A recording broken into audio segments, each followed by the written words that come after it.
Good morning बच्चों। नवीन Rajasthan school की online classes में आपका स्वागत है। प्यारे बच्चों, कक्षा 9th की ऑनलाइन क्लासेस हम शुरू कर चुके हैं और इसमें हमने गद्य का एक चैप्टर पढ़ लिया है और पद्य भाग में जो नवा चैप्टर आपका कबीरदास जी है जिसको हम पढ़ चुके हैं। बच्चों, हमने कबीरदास जी में उसकी साखियाँ जो 7 साखियाँ थी वो पढ़ी हैं और 2 शब्द भी पढ़ लिए हैं। अब जो कुछ भी हमने कबीरदास जी से संबंधित पढ़ा था उसका संक्षिप्त वर्णन मैं आपको कर देती हूँ कि हमने कबीरदास जी से संबंधित क्या क्या पढ़ा है। तो यहाँ कबीरदास जी से जो संबंधित है वो ये था कि उन्होंने निर्विकार निर्गुण ब्रह्म की उपासना की थी, अर्थात उन्होंने काम क्रोध मद लोभ मोह से मुक्त होते हुए गृहस्थाश्रम में जीवन व्यतीत करते हुए और फिर भी किसी प्रकार के रिश्ते से संबंध ना रखते हुए हर प्रकार से ईश्वर में तल्लीन होते हुए किसी भी प्रकार से ईश्वर को राम रहीम न मानते हुए हिंदू और मुसलमान सबके बाह्य धर्म आडंबरों का विरोध करते हुए उन्होंने निर्गुण ब्रह्म की उपासना की थी। बच्चों, ये निर्गुण क्या होता है? अर्थात जिसमें ईश्वर के किसी साकार रूप का हम ध्यान नहीं करते हैं। कबीरदास जी का मानना था कि ईश्वर निराकार है और हमें उसके किसी भी आकार को ध्यान में नहीं रखना चाहिए, क्योंकि वह सृष्टि के कण कण में हर जीव में परमात्मा की आत्मा की आवाज़ के रूप में रहता है। बच्चों, जैसे कहा जाता है कि हम कभी भी कोई भी गलत काम करते हैं तो अंदर से एक आवाज़ आती है कि ये हमें नहीं करना चाहिए। ठीक वैसे ही कबीरदास जी का मानना है कि वह आवाज़ ईश्वर की आवाज़ है। तो कबीरदास जी कहते हैं कि ईश्वर संसार के कण कण में जीव में उसकी आत्मा में निवास करता है, तो फिर आप ईश्वर को राम रहीम काबा और कैलाश में क्यों ढूंढते हो?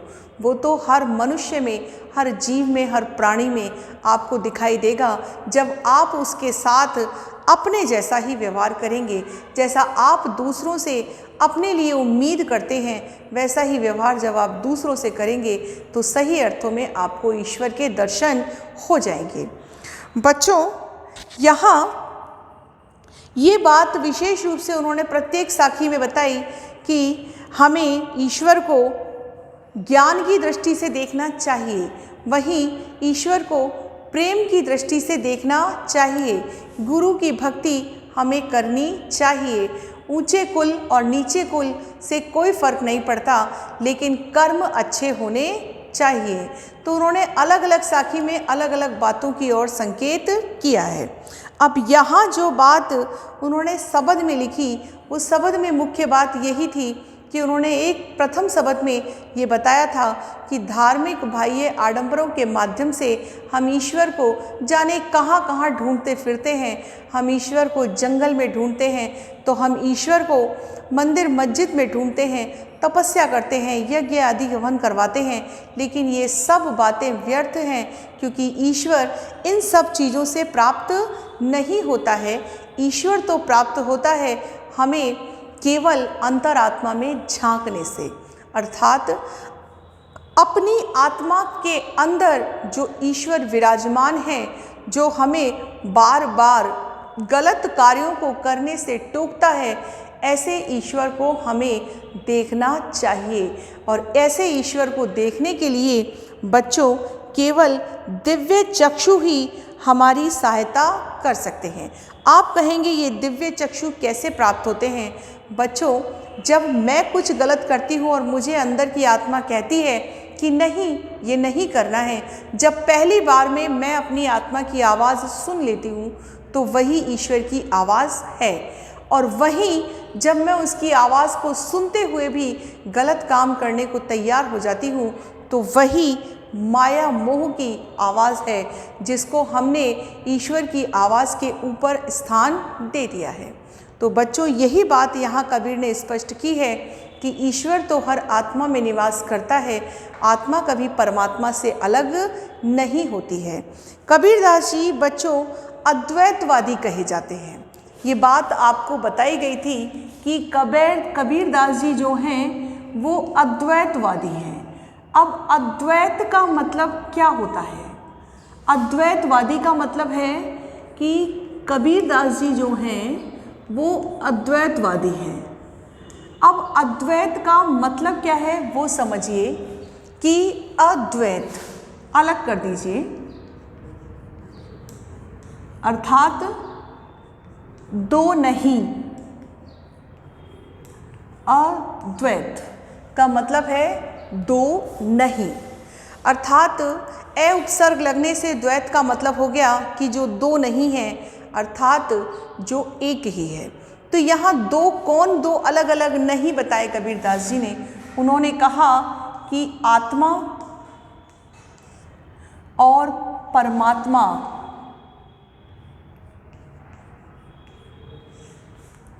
एक ही है, अर्थात आत्मा और परमात्मा ये एक ही है, जिसको हम परमात्मा के नाम से ही जानते हैं।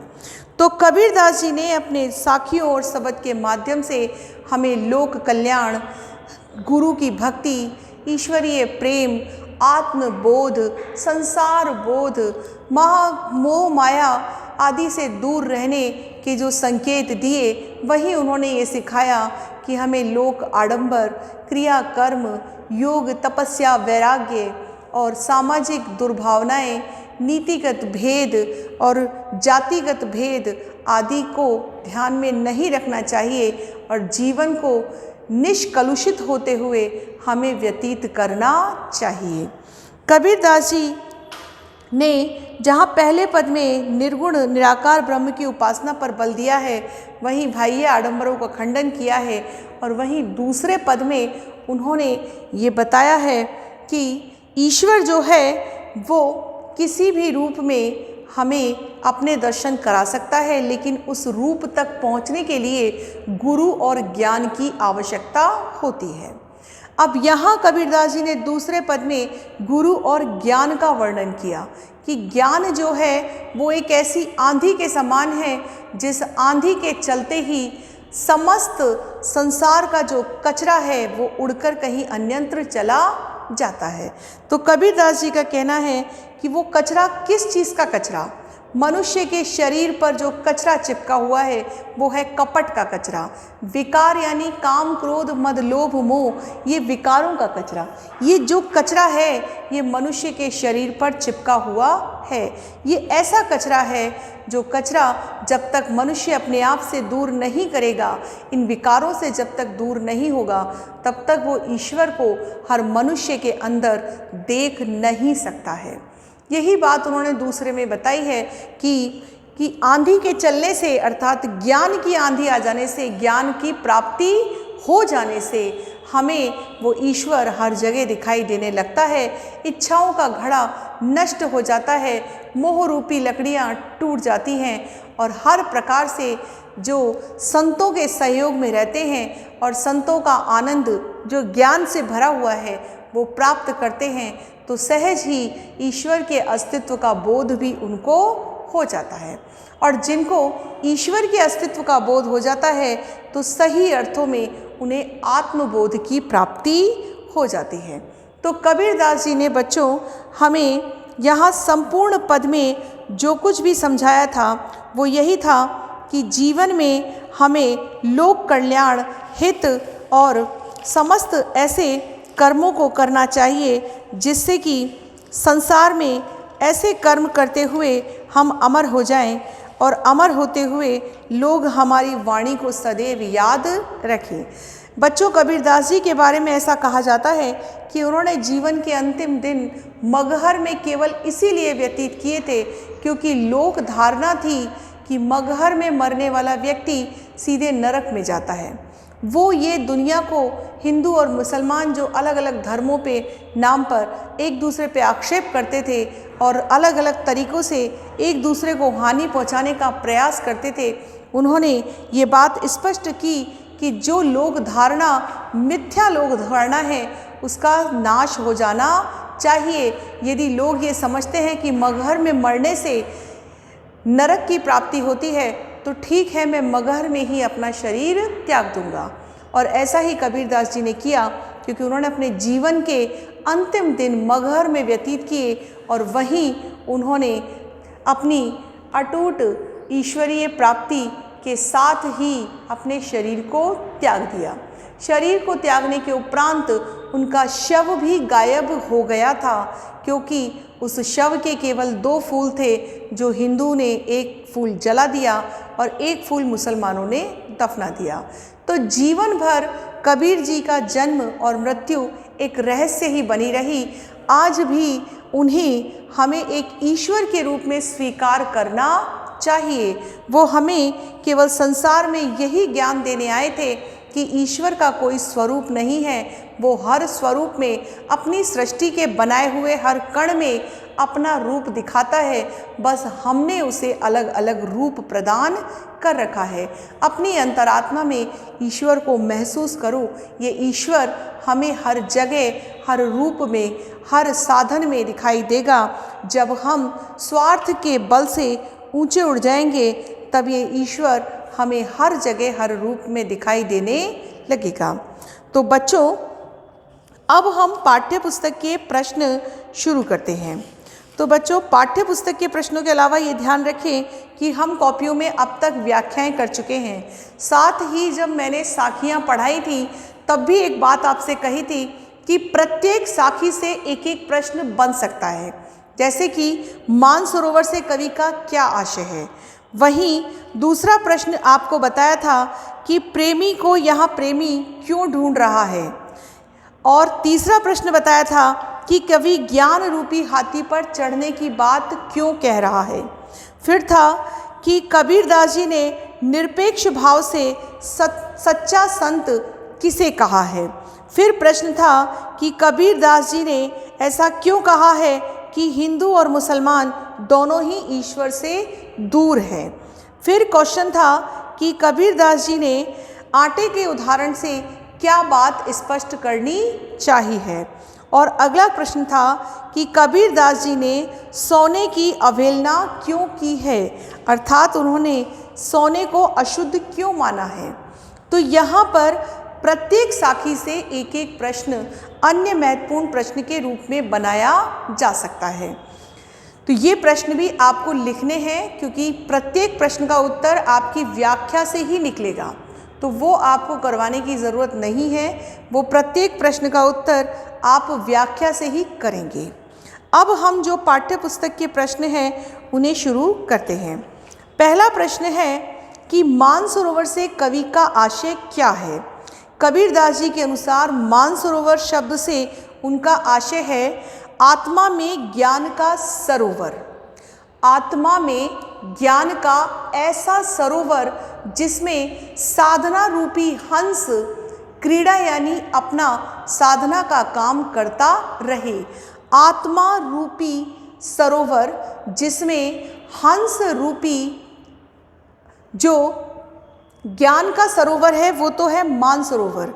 आपको आंसर कैसे लिखना है कि ज्ञान रूपी सरोवर जो मानसरोवर है उसमें आत्मा रूपी हंस अपनी साधना रूपी क्रीड़ा करता रहे और वह ईश्वर के मोती के रूप में मोक्ष को प्राप्त कर ले और फिर जन्म और मृत्यु के भय से मुक्त हो जाए। तो ये तो पूरा आशय है। यदि आप इसे अति लघुत्रात्मक लिखेंगे तो इसका आंसर केवल इतना होगा कि कवि ने यहाँ मानसरोवर शब्द का प्रयोग ज्ञान रूपी सागर से किया है। तो मानसरोवर ज्ञान का सागर है जिसमें आत्मा रूपी हंस जो है वो क्रीड़ा करता रहता है। कवि ने सच्चे प्रेमी की क्या कसौटी बताई है। कवि ने सच्चे प्रेमी की यह कसौटी बताई है कि वो ईश्वर की प्राप्ति के लिए निर्विकार होकर अर्थात काम क्रोध मद लोभ मोह से मुक्त होकर अपने ईश्वर की प्राप्ति में लग जाता है और जब उसे ईश्वर की प्राप्ति हो जाती है तो उसके सारे विष अर्थात ये सारे विकार अमृत में बदल जाते हैं। तीसरे दोहे में कवि ने किस प्रकार के ज्ञान को महत्व दिया है। देखिए बच्चों, तीसरे दोहे में हमने पढ़ा था कि ज्ञान जो है वो एक हाथी के समान है और उस पर अपनी साधना का आसन डालकर हमें विराजमान हो जाना चाहिए। और सारा संसार जो एक कुत्ते की भांति भौंकता रहता है, अनकल बातें करता रहता है, जिन बातों का कोई अस्तित्व नहीं है, ऐसी बातें सुनने से क्या फ़ायदा। ऐसी बातों को कुत्ते के समान संसार को भौंकने दो। ये कुत्ते के समान जो संसार है ये तो सदैव भौंकता ही रहेगा, अर्थात आपके पीठ पीछे और आपके सामने ऐसी बातें करता ही रहेगा। यदि इन बातों को सुनकर हम ईश्वरीय भक्ति से दूर हो गए तो निश्चित ही जीवन समाप्त हो जाएगा, लेकिन जीवन का महत्व प्राप्त नहीं हो पाएगा। तो आपको इस प्रश्न का उत्तर लिखना है। ये तो था इसका भाव कि तीसरे दोहे में कवि ने किस प्रकार ज्ञान का महत्व दिया है। कबीरदास जी कहते हैं कि ज्ञान हाथी के समान है, जिस पर मनुष्य को अपनी साधना का आसन डालकर बैठ जाना चाहिए और कुत्ते के समान इस संसार को भौंकने देना चाहिए। जिस प्रकार हाथी कुत्ते के भौंकने पर पीछे गर्दन करके कभी मुड़कर नहीं देखता है, ठीक उसी प्रकार ज्ञान के हाथी पर बैठकर हमें संसार रूपी कुत्तों के भौंकने का अपना ध्यान नहीं देना चाहिए और अपने मार्ग पर अविचलित भाव से चलते रहना चाहिए और ईश्वर को साधना से प्राप्त कर लेना चाहिए। बच्चों, अगला प्रश्न है कि इस संसार में सच्चा संत कौन कहलाता है। अब बात यह है कि संत की बात तो यहाँ दो जगह है कि सच्चा संत कौन सा है। हम क्रम से प्रश्नों के उत्तर कर रहे हैं, तो चौथा वाला जो साखी है आपकी, उस चौथी साखी में सच्चे संत की बात कही गई है। तो बच्चों, हमने जो इसका हिंदी अर्थ पढ़ा था पहले वो ध्यान दीजिए, फिर हम उसी से प्रश्न का उत्तर बनाएंगे। कि कबीरदास जी ने कहा है, पक्ष विपक्ष के तर्क वितर्क में पढ़कर जो सारे संसार के ज्ञान को भूल गया है, अर्थात जो ईश्वर को भूल गया है, वास्तव में ईश्वर की प्राप्ति तो वही कर पाता है जो निरपेक्ष रूप से हरि का भजन करता है और हरि का भजन करके जो ईश्वर को प्राप्त कर लेता है। निरपेक्ष यानी तटस्थ, ना हिंदू, ना मुसलमान, ना काबा, ना कैलाश, कुछ भी नहीं। किसी भी प्रकार से कोई आडंबर नहीं, ना कोई योग, ना कोई वैराग्य। किसी भी प्रकार से ईश्वर से हमको ऐसे स्थानों पर ईश्वर नहीं ढूंढना है और ईश्वर का ध्यान कहाँ करना है, केवल आँख बंद करके अपनी अंतरात्मा में ईश्वर की एक ऐसी उज्जवल प्रकाश को देखना है। उस प्रकाश को देखते ही ईश्वर का ध्यान हो जाएगा। तो चौथे पद में सच्चा संत किसे कहा है? कबीरदास जी ने सच्चा संत उस ज्ञानी को कहा है जो निरपेक्ष रूप से ईश्वर को पक्ष विपक्ष से परे मानते हुए स्वीकार करता है, अर्थात जो अंतरात्मा में ईश्वर के दर्शन कर लेता है। अब अगला प्रश्न है कि अंतिम दो दोहों में कबीर ने किस तरह की संकीर्णताओं की ओर संकेत किया है। अब बच्चों, यहाँ ध्यान देने की बात है कि अंतिम जो दोहे हैं उनमें कवि ने किस प्रकार की संकीर्णताओं की ओर संकेत किया है। तो अंतिम दोहों में पहला आता है काबा, फिर उसके बाद है ऊंचा कुल का जन्मिया। तो हम दोनों को पहले समझ लेते हैं और फिर दोनों के आंसर एक साथ सुनेंगे। देखिए, जो छठा पद है उसमें कबीरदास जी कहते हैं कि काबा घूमो और फिर काशी घूमो, राम से मिलो या रहीम से मिलो, ये सब एक ही हैं, अलग अलग नहीं हैं। जैसे कि गेहूं से मोटा चून और मोटे चूने से मैदा बन जाती है, कबीरदास जी कहते हैं कि हम जीवने से पहले ये थोड़ी ना पूछते हैं कि ये गेहूं का आटा किसके खेत से लिया गया है। जब हम आटा खाते हैं तो हम किसी का धर्म नहीं पूछते, खरीदने जाते हैं तो हम दुकान वाले का धर्म नहीं देखते हैं। ठीक उसी प्रकार से कोई भी चाहे काबा में घूम ले, चाहे काशी में घूम ले, चाहे राम को पाले, चाहे रहीम को पाले, लेकिन ये सब हिंदू और मुसलमानों द्वारा बनाए गए अलग अलग धर्म हैं, अलग अलग नाम हैं।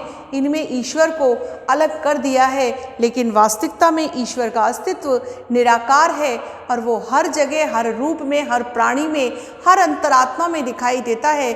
बस देखने के लिए दिव्य चक्षु यानी दिव्य ज्ञान की आवश्यकता पड़ती है। ऊंचे कुल का जन्मिया जे करनी ऊंच न होई, सुबरन कलश सुरा भरे साधु निंदा सोई। कबीरदास जी कहते हैं कि ऊंचे कुल में जन्म लेने से ऊंचे कर्म यदि अच्छे नहीं हैं तो आपके कुल का महत्व समाप्त हो जाता है। यदि आपने किसी श्रेष्ठ कुल में, किसी बड़े कुल में आपने जन्म ले लिया लेकिन आपके कर्म अच्छे नहीं हैं तो उस कुल का भी नाश हो जाता है। जैसे सुवर्ण यानी सोने के कलश में मदिरा भर दी जाए तो वो सोने का कलश भी निंदा का पात्र हो जाता है।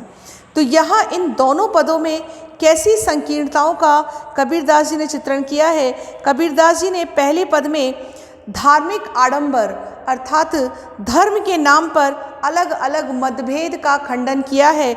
वहीं अंतिम पद में कबीरदास जी ने एक कुल के रूप में अपने आप पर अहंकार करने वाले व्यक्ति का खंडन किया है। कबीरदास जी का कहना है कि कर्मों से महान बनना चाहिए, ना कि अपने कुल से अपनी महानता दिखानी चाहिए। अर्थात कर्म अच्छे होने चाहिए और साधु के लिए निंदा का पात्र नहीं बनना चाहिए। अब है काव्य सौंदर्य आपको स्पष्ट करना है। तो बच्चों आपको मैंने इसका भाव बता दिया है। फिर एक बार ध्यान से सुन लीजिए कि कबीरदास जी के जो 7वां प्रश्न है, हस्ती चढ़िए ज्ञान को सहज दुलीचा डारी, इसका क्या अर्थ है, आपको इसका भावार्थ बताना है। देखिए साथ ही भाव सौंदर्य के साथ में इसका काव्य सौंदर्य भी बताना है। हस्ती चढ़िए ज्ञान की अर्थात ज्ञान रूपी हाथी पर चढ़ जाइए, सहज यानी साधना रूपी आसन उस पर डाल लीजिए। स्वान के रूप में यानी कुत्ते के रूप में जो संसार है, जैसे हाथी के पीछे भौंकता रहता है लेकिन हाथी अपनी मस्तानी चाल से अविरल गति से संसार को पार कर जाता है, ठीक उसी प्रकार से हमें भी हस्ती रूपी यानी हाथी रूपी ज्ञान पर बैठकर साधना के मार्ग पे चलते जाना चाहिए और संसार को कुत्ते के समान भौंकने देना चाहिए। उसके भौंकने पर ध्यान नहीं देना चाहिए, क्योंकि यदि उसके भौंकने पर ध्यान देंगे तो फिर हमारा साधना का मार्ग अवरुद्ध हो जाएगा। अर्थात हम अपनी ईश्वरीय प्राप्ति को सहजता से प्राप्त नहीं कर पाएंगे। अब बच्चों ध्यान दीजिए कि ये तो था इसका भाव सौंदर्य। देखिए बच्चों, एक तो होता है भाव सौंदर्य और एक होता है काव्य सौंदर्य। तो भाव सौंदर्य में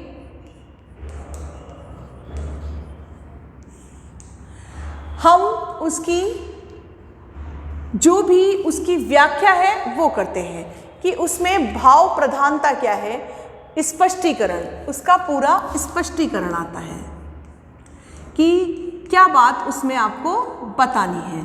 तो भाव सौंदर्य का मतलब है पहले स्पष्टीकरण करना।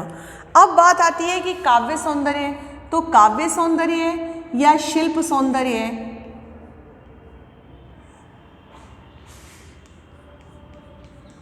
एक ही बात है। चाहे आप उसे काव्य सौंदर्य कहें या शिल्प सौंदर्य कहें, एक ही बात है। अब ध्यान देना है कि काव्य सौंदर्य में क्या लिखना चाहिए। तो देखिए ये शब्द है हस्ती चढ़िए ज्ञान की, तो कहने का मतलब है ज्ञान रूपी हाथी। तो ज्ञान रूपी शब्द हम लगा रहे हैं तो रूपक अलंकार है। और स्वान रूप यानी वहां भी रूपक अलंकार है। और फिर आगे भी ध्यान दीजिए कि सहज दुलीचा डारी साधना रूपी आसन, तो यहाँ जहाँ भी हम रूपी शब्द बोलते हैं व्याख्या करते समय तो ये ध्यान देने की बात है, वहाँ रूपक अलंकार होता ही होता है। तो आपका जो इसमें आप काव्य सौंदर्य करेंगे तो उसमें आपको विशेष रूप से क्या लिखना है वो आप ध्यान दीजिए। ये मैंने आपको स्पष्ट कर दिया कि रूपक अलंकार है, लेकिन रूपक अलंकार का पॉइंट बाद में लिखना है। आपको जो 5 पॉइंट लिखने हैं वो क्या है कि इस पद का जो क्वेश्चन नंबर 7 है, उत्तर 7, तो उत्तर 7 जो है उसमें हमें क्या करना है, काव्य सौंदर्य लिखना है। तो काव्य सौंदर्य में क्या क्या बातें आती हैं कि उसमें ज्ञान का महत्व है, पहली बात ज्ञान का महत्व। दूसरी बात आपको लिखनी है सदुक्कड़ी भाषा है।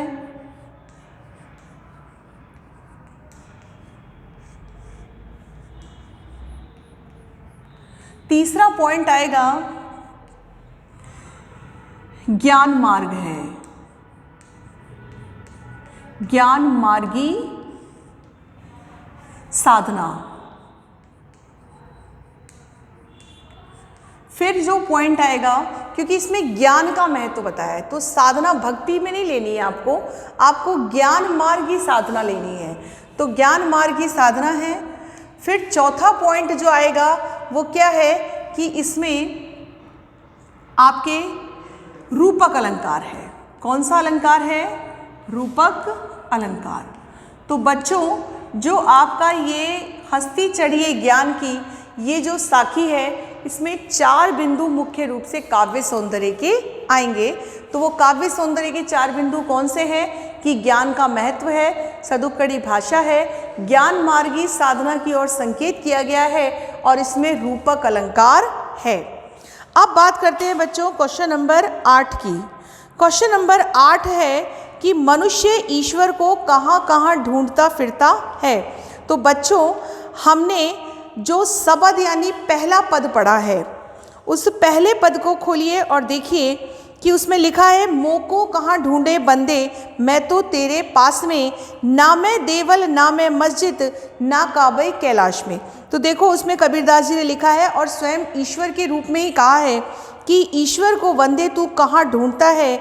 ना तो वो मंदिर में मिलता है, ना मस्जिद में मिलता है, ना काबा जैसे तीर्थ स्थान में मिलता है, ना ही वो कैलाश पर्वत पर दिखाई देता है, ना वो किसी प्रकार के विधि विधान यज्ञ हवन आदि कर्म कांडों में मिलता है, ना ही वो तपस्या योग करने से मिलता है, और ना ही ग्रस्त को छोड़कर वैराग्य धारण करने से मिलता है। तो कबीरदास जी का कहना है कि मनुष्य ईश्वर को कहाँ कहाँ ढूंढता है? वैराग्य में ढूंढता है, योग में ढूंढता है, क्रियाकर्म में ढूंढता है, मंदिर में ढूंढता है, मस्जिद में ढूंढता है, काबा में ढूंढता है और कैलाश में ढूंढता है। याद रखिए, जो हमने पहले पढ़ा है वो हिंदी अर्थ है, लेकिन प्रश्न ये बनता है कि मनुष्य ईश्वर को कहाँ ढूंढता है। तो आप ये हिंदी अर्थ नहीं लिखेंगे, बल्कि आप प्रश्न का उत्तर लिखेंगे कि मनुष्य ईश्वर को मंदिर में, मस्जिद में, काबा तीर्थ स्थल में, कैलाश तीर्थ स्थल में और यज्ञ हवन आदि क्रियाकर्म में, योग तपस्या में और वैराग्य में धारण करता है, अर्थात ढूंढता रहता है। फिर जो क्वेश्चन है वो है कि कबीरदास जी ने ईश्वर प्राप्ति के लिए किन प्रचलित विश्वासों का खंडन किया है। कबीरदास जी ने ईश्वर प्राप्ति के लिए किन प्रचलित विश्वासों का खंडन किया है। मतलब ये कह रहे हैं कि कबीरदास जी का मानना है कि लोग ऐसा मानते हैं कि ईश्वर मंदिर में मिल जाता है, ईश्वर काबा कैलाश में मिल जाता है, तो उन्होंने इस बात का खंडन किया है कि ईश्वर ऐसी जगह पर नहीं मिलता है, क्योंकि ईश्वर का निवास तो मनुष्य की अंतरात्मा में होता है, और अंतरात्मा में यदि हम स्वार्थ की दृष्टि से ऊंचे उठकर और विषय विकार से मुक्त होकर अपनी साधना के बल से उस ईश्वर को देखने का प्रयास करेंगे तो खोजी होए तो तुरंत ही मिले ही, तो वो खोजने पर हमको तुरंत ही प्राप्त हो जाएंगे।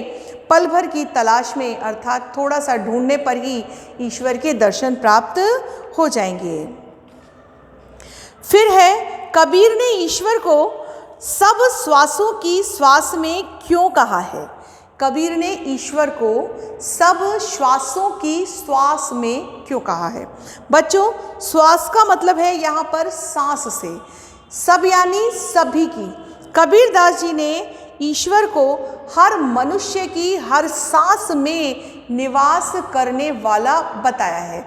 बच्चों, ऐसा कहा जाता है कि मनुष्य जब ऊपर से धरती पर अवतरित होता है, अर्थात जब उसका जन्म होता है, तो उसे ईश्वर ये कहकर भेजता है कि तुम्हारी धरती पर इतनी सांसें लिखी हैं और हर सांस उसकी ऊपर गिनती की जाती है। जिस दिन उसकी गिनती की सांसें खत्म हो जाती हैं, उस दिन उसे ऊपर पुनः प्रस्थान करना होता है, जहाँ सारे कर्मों का लेखा जोखा होता है, आपने कितने अच्छे कर्म किए हैं और कितने बुरे कर्म किए हैं।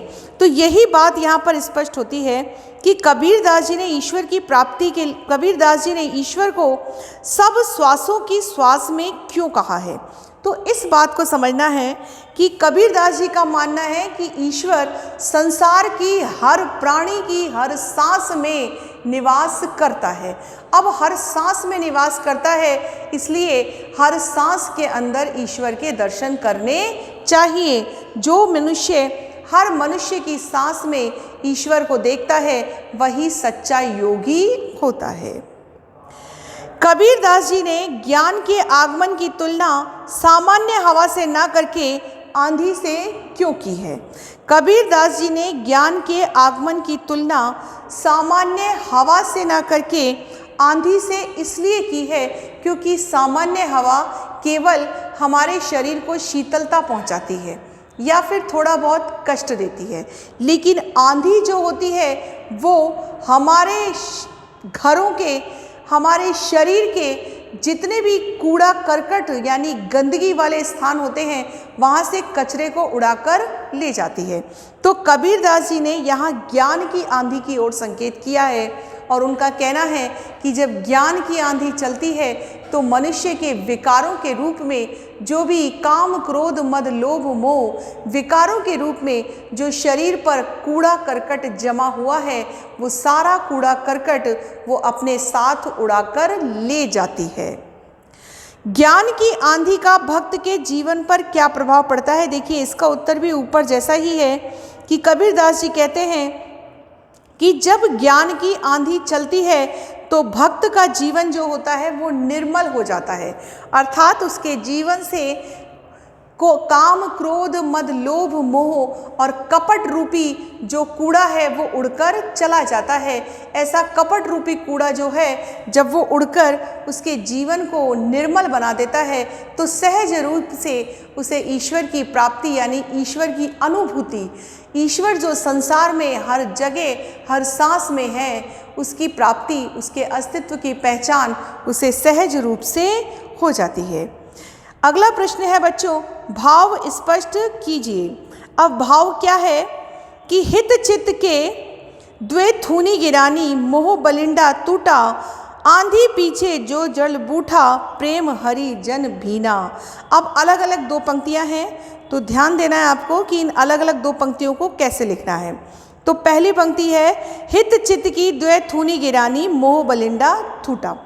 पंक्ति का अर्थ है कि कबीरदास जी कहते हैं कि हित और कल्याण के रूप में हमने स्वार्थ के और मोह के जो दो खंभे अपने शरीर रूपी छप्पर को बांधने के लिए गाड़ रखे हैं, अर्थात हमारे शरीर को टिकाने के लिए हमने स्वार्थ और मोह रूपी दो खंभे जो स्थापित कर रखे हैं वो खंभे ज्ञान की आंधी ने गिरा दिए हैं।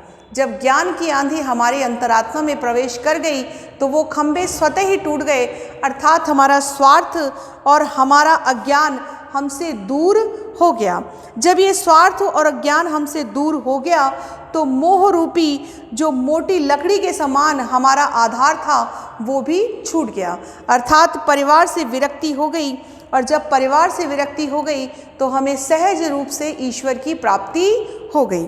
अब दूसरी जो पंक्ति है आंधी पीछे जो जल बूठा प्रेम हरि जन भीना, इसका अर्थ है कि आंधी के चलने के उपरांत जो जल बरसा वो ऐसा जल बरसा कि ईश्वर का प्रेम उसमें बरस रहा था। लेकिन बच्चों, ये ईश्वर का प्रेम केवल उसी को प्राप्त हुआ जिसने उस ज्ञान से अपने विकारों को पूरी तरह से आबाद कर लिया, अर्थात जिसके विकार तो नष्ट हो गए और ज्ञान का आवरण जिसके शरीर में हो गया, उस व्यक्ति को हरि के प्रेम का रस अर्थात हरि के प्रेम का जल प्राप्त हो गया। और जिसके ऊपर भगवान ने प्रेम की वर्षा कर दी उसके जीवन के सारे विकार स्वतः ही नष्ट हो गए। तो बच्चों, इन दोनों पंक्तियों को जैसे जैसे आपके प्रश्न हैं सारे प्रश्न आपको करने हैं। अब है रचना अभिव्यक्ति पर संबंधित प्रश्न। संकलित साखियों और पदों के आधार पर कबीर के धार्मिक और सांप्रदायिक सद्भाव संबंधी विचारों पर प्रकाश डालिए।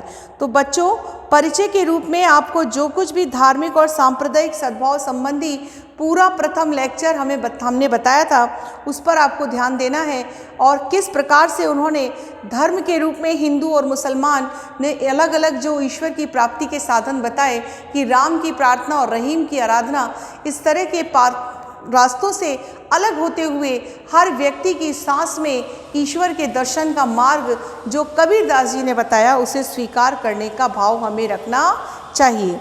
तो आपके जो परिचय है कबीरदास जी का, उसमें भी इसका वर्णन किया गया है। अब बच्चों, आपका अंतिम प्रश्न जो है वो है निम्नलिखित शब्दों के आपको तत्सम रूप लिखने हैं। तो यहाँ जो तत्सम रूप है वो तत्सम रूप देखिए कि तत्सम रूप क्या है। तो देखिए तत्सम रूप जो है, जैसे शब्द आपका लिखा हुआ है पखा पखी, पखा पखी, तो पखी का यहाँ पखा पखी का मतलब है पक्ष विपक्ष, पक्ष विपक्ष। तो ये जो आपको तत्सम रूप लिखने हैं, वो तत्सम रूप ध्यान रखने हैं कि ये जो पहला रूप है ये तो है तद्भव, और ये जो रूप है ये है तत्सम। तो आपको तद्भव तो पुस्तक में है और आपको तत्सम लिखना है। अब वही है अनत। तो अनत शब्द का मतलब है अन्यत्र, यानी अन्य स्थान पर। फिर है शब्द योग, इसमें लिखा है जोग, तो आपको लिखना है योग। जोग का तत्सम शब्द है योग। और फिर आपका शब्द है जुगति। तो जुगति का अर्थ है युक्ति, जो आपको पहले शब्दार्थ में भी बताया गया था कि युक्ति का मतलब है उपाय और योग का मतलब है साधना, तपस्या। वैराग जो इसमें लिखा है बैराग, तो बैराग का मतलब है वैराग्य से, यानी वैराग्य। और फिर शब्द है निरपक्ष। तो निरपक्ष का मतलब है निरपेक्ष।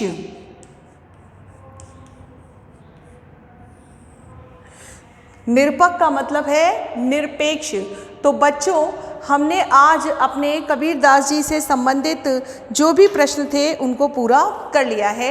यहाँ तक कि आपको साखियों से संबंधित अन्य महत्वपूर्ण प्रश्न भी लिखवा दिए गए हैं। तो बच्चों, इन सभी प्रश्नों को आपको कॉपी में एक साथ नहीं करना है, धीरे धीरे 5-5 प्रश्नों को करेंगे तो 3 दिन में ये प्रश्न पूरे हो जाएंगे।